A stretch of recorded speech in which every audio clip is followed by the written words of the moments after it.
Greetings, this is Griff Ruby with part 2 of my series, The Devolution of Authority. Now, in part 1, we were beginning to talk about the circumstance of the church in a remnant type situation, wherein we're so short-handed, we don't have a pope, we don't have most of our bishops, we're down to maybe a couple dozen or so planet-wide, and so forth. And so many of the usual things that we've come to expect as Catholics are just not available. But now, instead of talking about the election now of a pope, now we're going to have to get into some other areas where there's still some theological thought, and I've already cited a lot of that, for example, in my Van Nort Ecclesiology Sedevacantist series and other places. But it comes down to another thing. That has to do with what I'm going to call here the overall personnel management of the church. Okay. Now, once again, you've got a high standard that you would normally insist upon, the Pope. If you have the Pope, you see what's in the solid bar, that's the norm, that's how you would do it. If you did all you can, you must. You have a Pope, he has to do it. No one else has any business doing it. But that will of the Pope can be expressed through others. Sometimes even when he's still there, and of course certainly if he's not there, you would have to devolve here to the legal will of the Pope expressed through delegates. There's many instances where patriarchs have been specifically delegated that. Not only patriarchs, but even major archbishops, and sometimes even other archbishops. When we get to some of these particular things, it turns out that Thuk is believed to have had some of these kinds of delegation. However, the others did not, but that still is worth something, and we'll get to that. Because the next fallback after that is that the legal will of the Pope can also be expressed through legitimately apostolic bishops. Again, if you've got a patriarch or if you got the Pope himself, you shouldn't have to go down here. And in fact, if you went down here and these guys are around, you're kind of not, you're trying to end run them. That's wrong. That's like climbing up over the fence. But if these guys are not here, there's no Pope, the patriarchs, either there's no, and major archbishops and so forth, either they also died off, or even if they're alive but haven't been specifically delegated the relevant kinds of authority they need. You see, once again, it isn't just, well, the church just does without. No. Just as the church is not supposed to just do without a pope just because you lost all the electors. The same way goes here. A person, and what functions are we talking about? Okay. To approve a man to be bishop. That has to do with so-and-so should be made a bishop. It's also very closely allied thing that a man should be made a bishop of in this particular office, this or that diocese, or abbot of this order, or whatever other capacity some particular bishop may be given. A titular bishop of here while serving as an auxiliary over there. Whatever. That sort of decision, if you have a pope, he's the one to make that decision. And I'm going to go one step further. Even if you didn't have a pope, but at least if you could reasonably expect that there would be a pope in a timely manner. I mean, you've got cardinals, they're in conclave, the smoke comes up every so often, even if it's sometimes the wrong colors, but they're obviously working at it. You can reasonably hope and expect we'll have a pope in maybe a few days or a couple of weeks, whatever. We can let this stuff slide till we get a pope. But the cardinals can't come together. You've lost the cardinals, and we're still trying to figure out who's going to do the job. And who's willing to do the job, and we're still trying to get all of this put together, and how we're going to accept it, and so forth. This is going to take some time. Or worse still, we have, there are cardinals, but they're so embroiled with each little rivalries about this or that they just can't agree on anybody, and they keep failing. That's what happened back in the 1200s, where for several years you had cardinals, but they just couldn't agree on anybody for a long time. And it just kind of became clear that we don't know when and or if there's going to be a pope again. I mean, it kind of stands to reason there will one day be a pope, but we can't. There's just too much church business that can't wait for that. We need to move on. The church needs to pick up and carry on, in this interim time, interregnal time, during which we need to pick up and continue. And so that's where we get the legal will of the Pope expressed.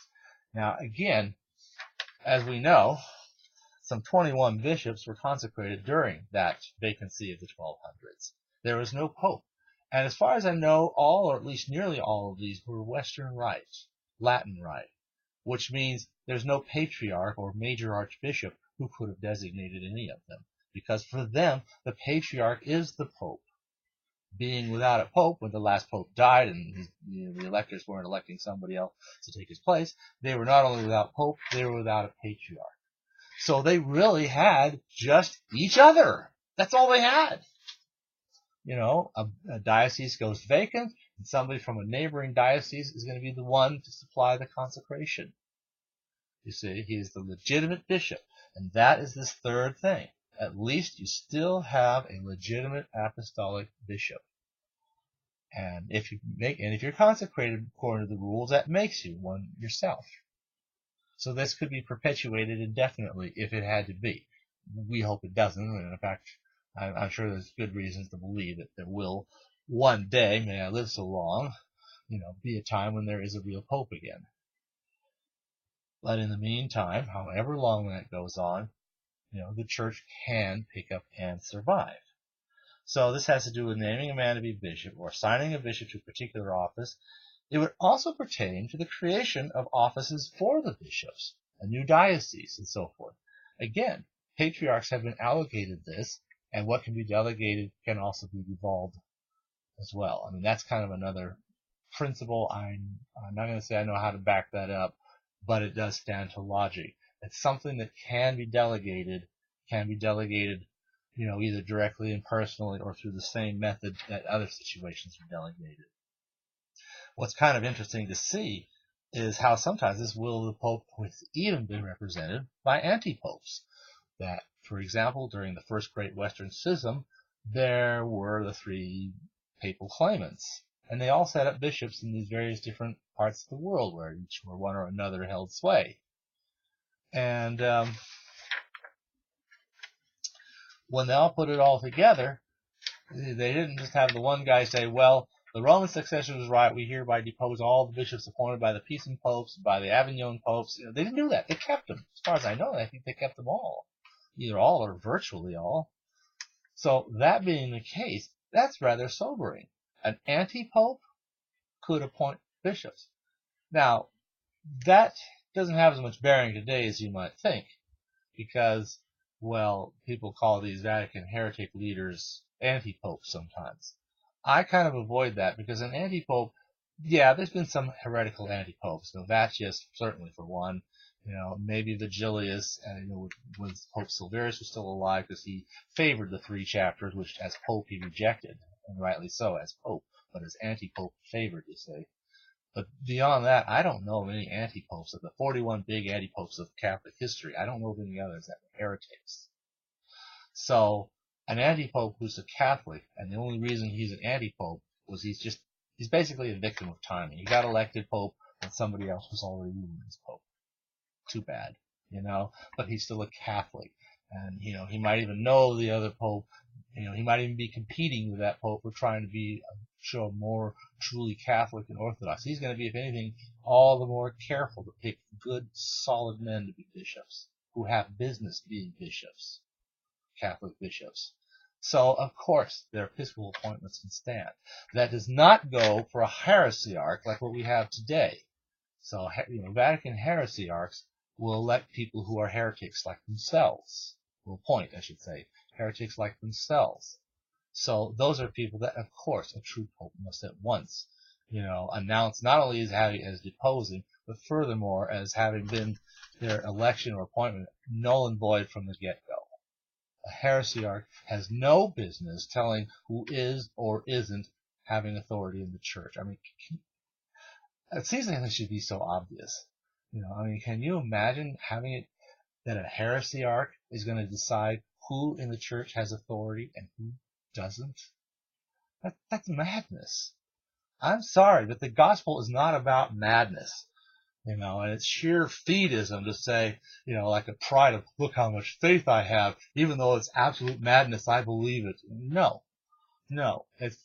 madness is not faith.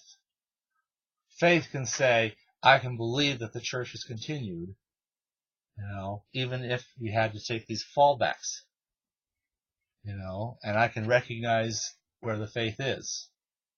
That's faith.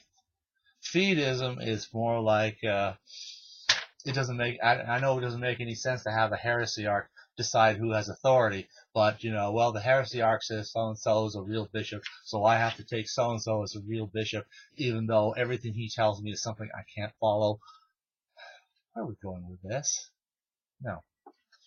So, there's things that can devolve to at least the bishops. The creation of offices. Receiving schismatic bishops. The usual practice would be you would welcome a bishop back if the bishop was could bring in a congregation with him. That's the usual convention. If you want him, if he's going to serve as a bishop, not just come in as a layman, it would be because he brings in a congregation.